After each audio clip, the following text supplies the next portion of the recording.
Guys, today I'm going to be showing you my whole collection of Rubik's Cubes, including this. And the newest of my collection that I'm going to solve.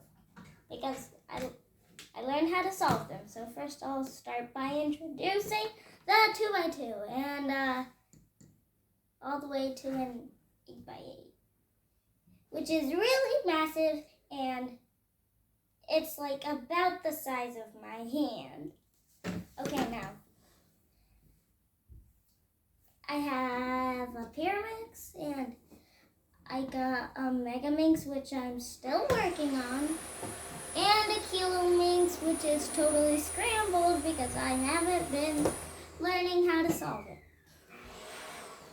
But the megaminx is kind of solved because I'm still learning how to do it. And so we have 3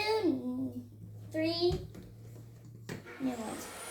This is the Ivy Cube, which is the easiest. This is the skewb, which is the second easiest.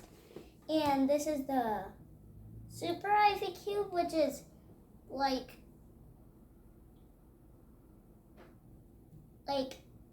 it's like a little, it's like the cube.